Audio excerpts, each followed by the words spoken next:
कंधे से कंधा मिला के दुनिया के साथ चल पाएंगे। और इसलिए मैं जीडीसी को बधाई देता हूँ, इस डिग्री कॉलेज को, कि आपने बहुत ही महत्वपूर्ण विषय पे ये सेमिनार का आयोजन किया है।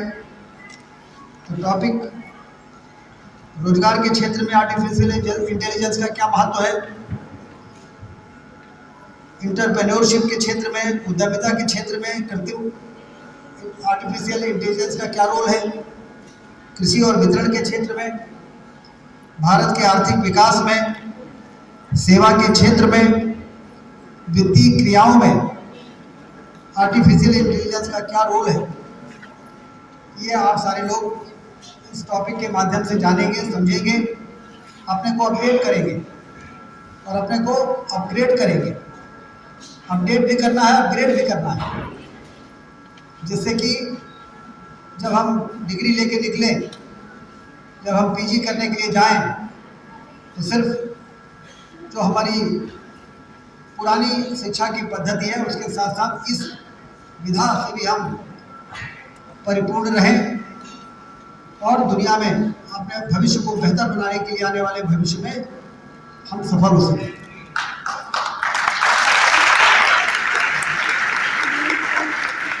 इससे हमारी प्रोडक्टिविटी बढ़ती है, डिसीजन मेकिंग बढ़ती, निर्णय लेने की क्षमता भी बढ़ती है और क्वालिटी और क्वांटिटी में भी हम एक अलग तरह से दिखते हैं। आजकल पेन और कागज लेके काम करने का युग चला गया है।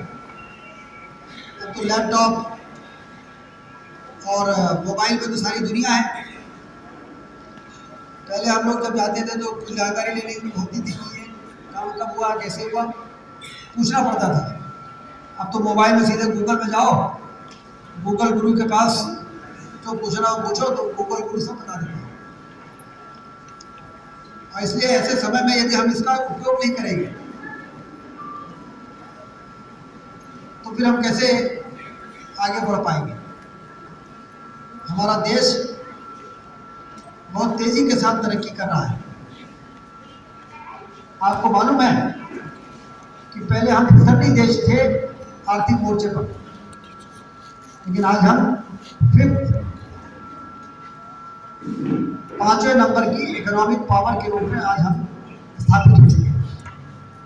हमसे आगे सिर्फ 4 देश हैं, जर्मनी, जापान, अमेरिका और चाइना।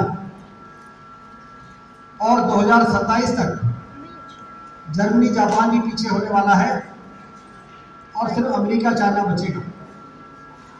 और 2047 जब आज़ादी के 100 वर्ष पूरे होंगे तो विकसित भारत के संकल्प को पूरा करेंगे, नंबर 1 के स्थान पर आपको पाना चाहिए।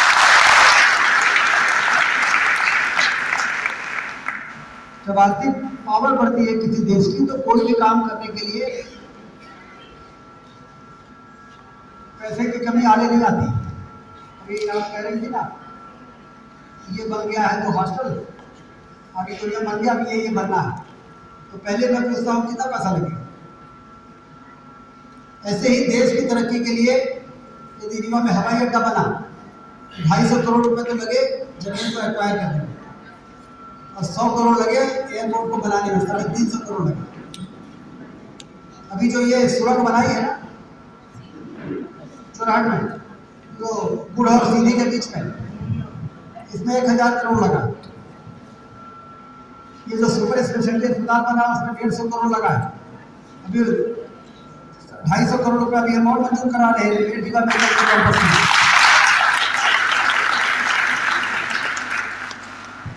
पूरे रीवा जिले में हर गांव में फिल्टर वाला पानी हमारी माताएं बहनें पानी ढोती हैं, कुआं से, बावड़ी से और तालाबों से। हम लोगों ने अपनी आंखों से देखा।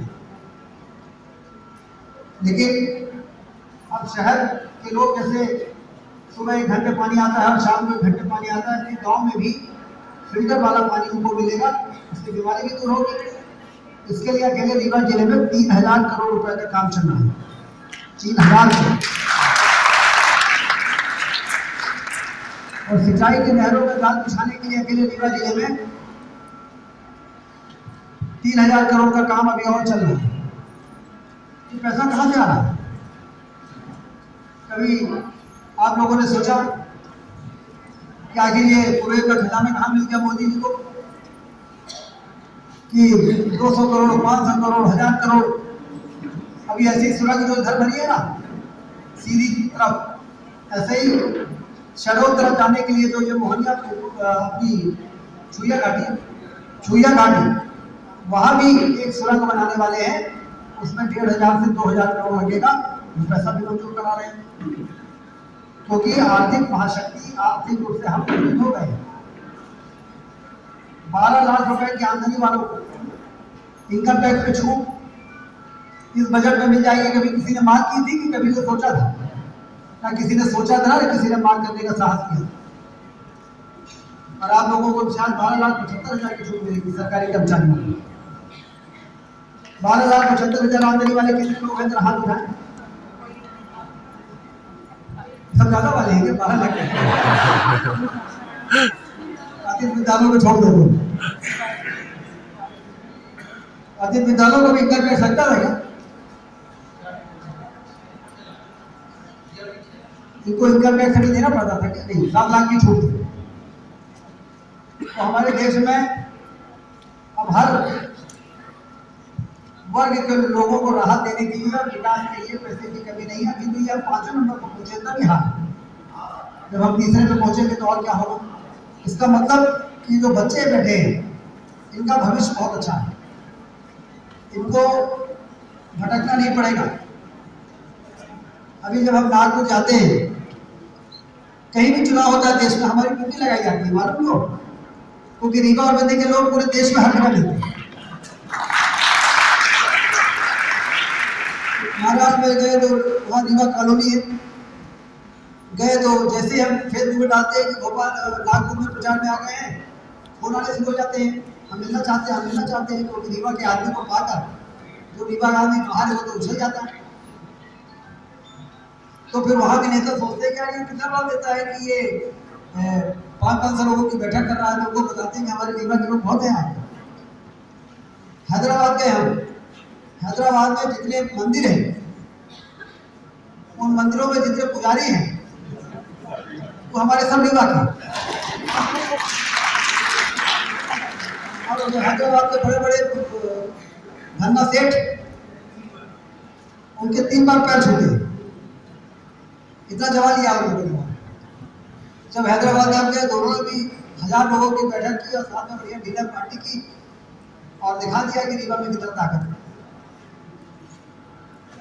तो ये उस समय ये लोग गए थे रीवा छोड़ के, जब रीवा में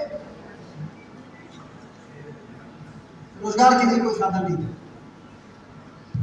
लेकिन इन बच्चों का भविष्य बनाना है। हम कॉलेज चौराहे में IT पार्क बना रहे हैं, 10 मंजिला बिल्डिंग, और रीवा की पहली बिल्डिंग बन रही है 65 करोड़ में 10 मंजिला बिल्डिंग। वो कह रहे थे पहले उधर कहीं उद्योग विभाग में बना रहे थे, हमने कहा इतनी सुंदर बिल्डिंग बना रहे हो जैसे दिल्ली और बम्बई में बिल्डिंग नहीं है, वैसी बिल्डिंग रीवा में बना रहे हो, तो वहां पे छुपा के को बना रहे हो, चौराहे में बनाओ, तुम्हें देखेगी। रीवा इस तरह से महानगर बन रहा है। तो उसमें 10 मंजिला में IT की कंपनीज आएगी, तो इन बच्चों को आर्टिफिशियल इंटेलिजेंस और ये सारी पढ़ाई तो करा दिया, हजारों लोगों को रोजगार मिलेगा। सिंचाई से हम हरित क्रांति ला रहे हैं, उद्योग से औद्योगिक क्रांति, और अब ये ई क्रांति,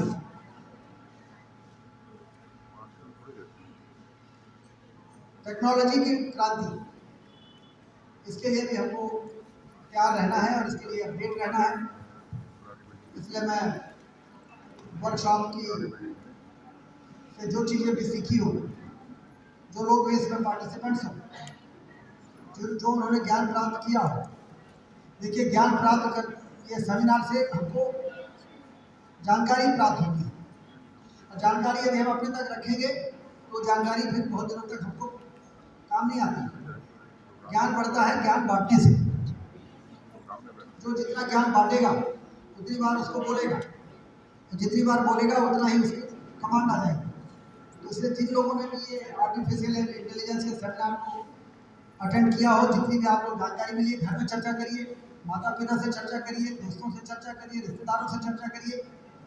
सिर्फ इसलिए नहीं कि उनको ज्ञान देना है, हमको उसको अपने आप को उसमें कमांड हासिल करना है, तब जाके इस क्षेत्र में हमारी विशेषज्ञता स्थापित होगी। और यदि हम इसमें विशेषज्ञ हो जाएंगे तो निश्चित रूप से अपॉर्चुनिटीज जो है, जो आने वाले समय में आने वाली है, आर्टिफिशियल इंटेलिजेंस और VR और AR में यहाँ बैठ के, जैसे हम लोग VC करते हैं ना, वीडियो कॉन्फ्रेंसिंग, क्या कभी सोचा था कि ऐसा भी कोई टेक्नोलॉजी आएगी कि हम लोग वर्चुअली पूरे देश भर में बैठे हुए लोगों से बात करेंगे?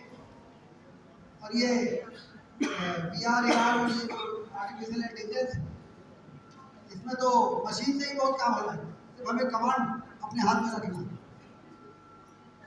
और लंदन में बैठा हुआ आदमी अपने ड्राइंग रूम में और आप बैठे हुए यहाँ से जब बात करेंगे तो ऐसा लगेगा जैसे एक ड्राइंग रूम में दोनों बैठे। वर्चुअल कॉन्फ्रेंसिंग से भी कई कदम ऊपर, यूट्यूब से जुड़ा हुआ है, सारे लोग देख रहे हैं। तो हमें इसकी आदत भी डालनी है, इसकी प्रैक्टिस करनी है, इसको पढ़ना है, समझना है, इसको बताना है, जिससे कि जिस क्षेत्र में भी हम काम करें उसमें आपको हमारी एक अलग कॉन्फिडेंस होना चाहिए। ये आने वाला समय जो है ये नॉलेज का दुनिया है, और जितनी नॉलेज हमारे पास रहेगी उतना ही ज़्यादा हम आगे बढ़ सकेंगे और सफलता हासिल कर सकेंगे। तो इसलिए पूरी ताकत लगानी, और असफल हो गए तो निराश नहीं होना। Try for the best, prepare for the first.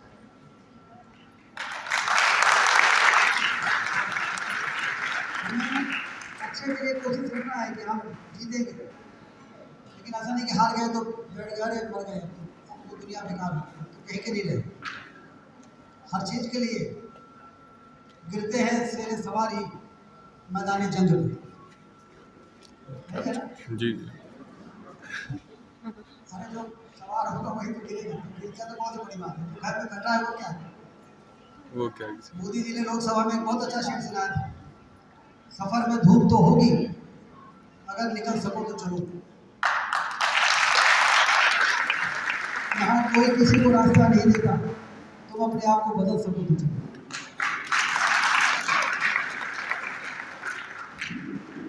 तो इसलिए आप सब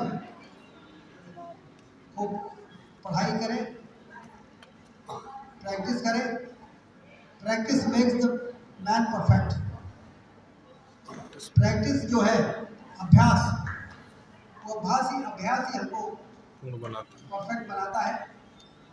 और इन मंत्रों को लेकर आप सब मेहनत करें और अपने भविष्य को उज्जवल बनाएं, और हमारे रीवा को भी ऊंचाई पर पहुंचाने के लिए आप तो भविष्य के लोग हो।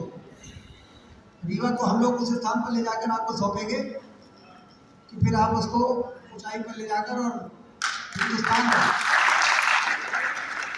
हिंदुस्तान में दुनिया में विशिष्ट स्थान पर स्थापित करने का काम कर सकें। सभी को बहुत बहुत शुभकामनाएं, और इस बहुत ही अच्छे विषय पर जो सेमिनार का आयोजन हुआ इसके लिए आपको धन्यवाद।